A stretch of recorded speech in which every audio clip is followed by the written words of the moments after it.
Here we are, we'll continue the video here. It's a little bit more secluded here, not much, but a little bit. So it's still windy, but it's not quite so bad here. Maybe because you've got a little bit of ridge there. Oh,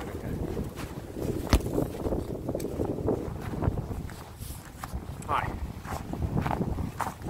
Oh, there's a few things I was going to say.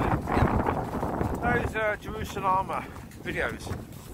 Part of the reason why they are so lovely is because they reminded us at the time it was quite dark that joy is still possible. That we can still experience joy. And that's an incredibly fantastic thing to be reminded of. Because, of course, yeah, we're locked down. There's all these things we can't do. You look at most of those videos. The people are staying 2 meters apart with face masks on, etc., not touching each other, and so they're able to dance, experience joy, laughing, giggling, doing these things together as part of the group, and to a nice song with a good beat, good rhythm, yeah, nice gentle sort of song. So good, fantastic. It's all good. Yeah. Well, I'll say again, you know, we've not had a time in the history of the world where the world has been shut down. This is it. We've gone through this, we've experienced this. And so yeah. I say with regards to those videos, dancers are the best ones to see. As when it's doctors and nurses, hospital staff, police officers, paramedics, those sort of people. When it's them doing it, even school kids, when it's them doing it, it's fantastic because they're the ones who are being the most affected by the decision making or by COVID itself. Especially, I mean, decision making will be the kids, COVID itself will be the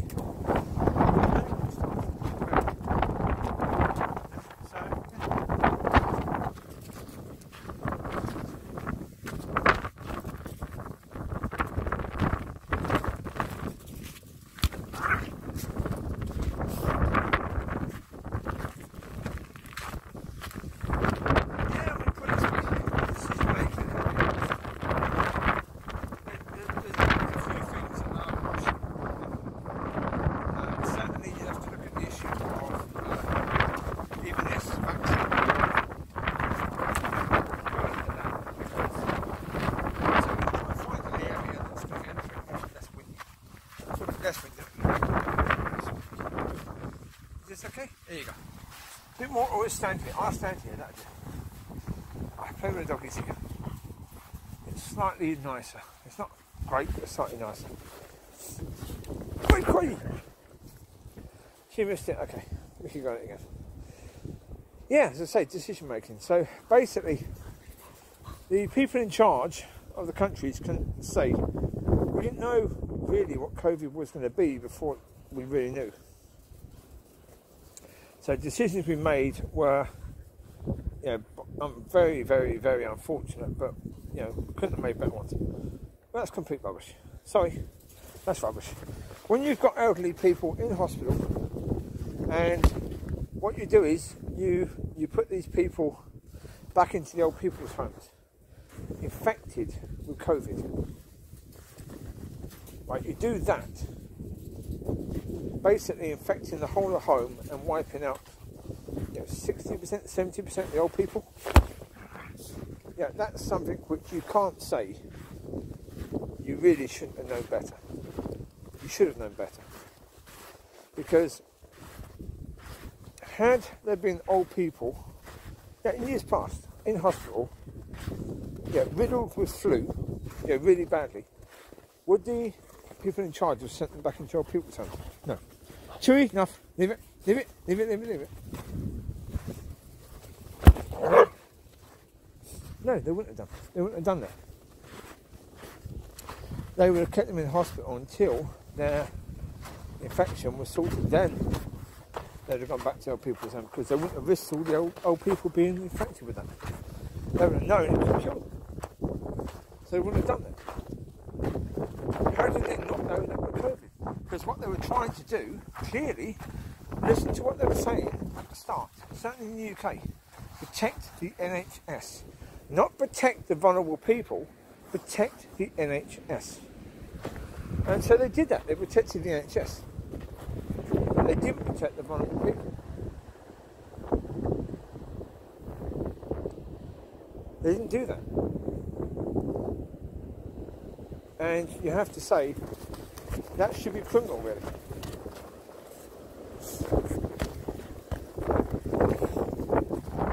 It should.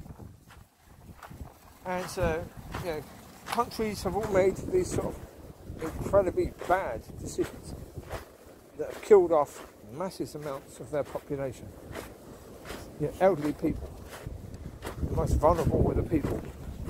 They've not protected them. I mean, I saw something the other day, which was a debate between Peter Hitchens and Dan Hodges. It was moderated by Mike Graham on Talk Radio. Very interesting. I will include the link for that on this video. It was interesting because Dan Hodges was the person basically saying, no, lockdown is important, but he was also saying, I mean, you've got to listen to the stuff these people are saying. Insane. Talk about, you know, someone choosing to be blind and just going on with that view, even though all the evidence is suggesting he's absolutely insane to think the way he's thinking. But he keeps on thinking it because that's the accepted view within society, within the media. Get out of the way, Ronnie. There you go. So he's pushing this view. And the view is one of the most ridiculous views you can get. I mean, one of the points he's making is that the people in the mental health area have said that you shouldn't try to establish a link between lockdowns and suicides. Yeah, suicide rates being higher. So he's saying this, there's no such thing, there's no link, we shouldn't be trying to pretend there is, etc, etc, etc, etc, etc, right? However, Mike Graham then pointed out that the paramedics, or you know, whoever it was, a medical service, stated that calls for suicides have gone through the roof since lockdown. And Ken Dan Hodges disagreed with that statement, and he said no. So Mike Graham said, oh, so you agree that calls about suicides have gone through the roof since we've gone into lockdowns, but you think lockdowns have no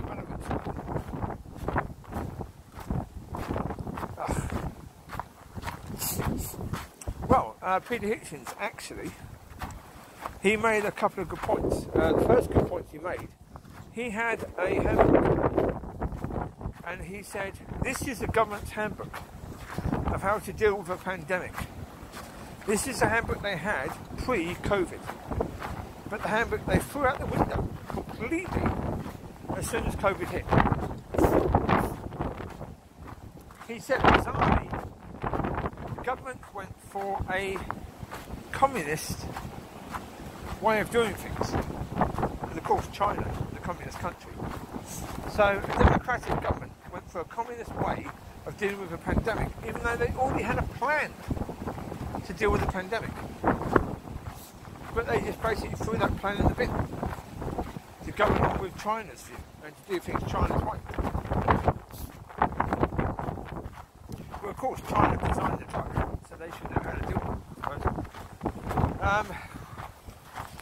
But even the vaccine, okay, put it this way, even the vaccine itself, we're told that if you get the vaccine, you still have to stay 2 meters from people, you still have to wear a face mask, you still have to wash your hands, and for the foreseeable future that will be the case.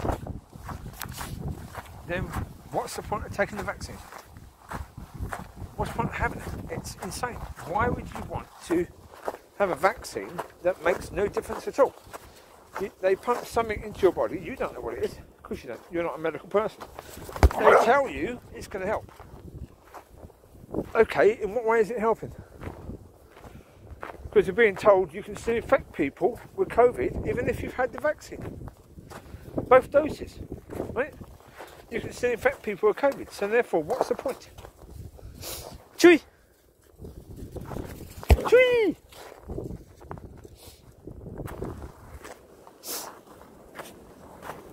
No, to me, this is where the stupidity of, when the media, politicians, both sides, the politicians, I mean, this is all around the world, all the politicians are basically bending over to this, to the scientists. Now, scientists haven't been elected. They're running the countries. What is going on? How on earth can you have scientists running the countries? They've never been elected to run anything. You know? They now have incredible power. Not just in your country, but in every blinking country. It's insane. Bring them all here. Good boy, Smiley Riley. Mollie Collie. Oh, Mollie Collie. Get Mollie, good girl. She's got it in the end. There you go. There's Chew. He's behind bars. You've been in trouble, Chewie, eh? Did the police get you? You're behind bars. Well done, Riley. You just got food, didn't you, mate, eh? Come on, Mick. Come on, Collie. There you go. No, as I say, I mean, I don't know. I think it's quite likely that people behind the decision making, they won't be held accountable. Yeah, the scientists won't be held accountable because they'll say, well, look, sorry, the government ministers are making decisions, not us. We were just putting the figures forward and they were taking it as the worst case scenario every time. That was up to them. So the scientists, they'll say, nothing to do with us. The government will say, well, the scientists were telling us that this is what could happen. So of course, we didn't want that to happen, so we had to make decisions. They were telling us, if we didn't make a decision quickly, this would happen. Yeah, this would be the worst case scenario, which was quite likely. So of course, the government are going to be saying one thing. But okay, that's fine. What about the other side? What about the other party who's not in power, who's supposed to be holding the government accountable? What are they? What's their excuse going to be? What about the media? What's their excuse going to be? You're supposed to be the ones, keeping the government honest, keeping the ruling people honest. You're supposed to be the ones doing it. So, okay, what's your excuse? You're just pandering to this lockdown theory. What's your excuse for that? You're basically destroying your country. Certainly the economy of your country is going to go through the floor. And that's okay. Because the scientists say that's what you might need to do that. It might be a good idea to do that. You're saying, yeah, we're just going to toe the line, but we're also going to have a go at people who don't.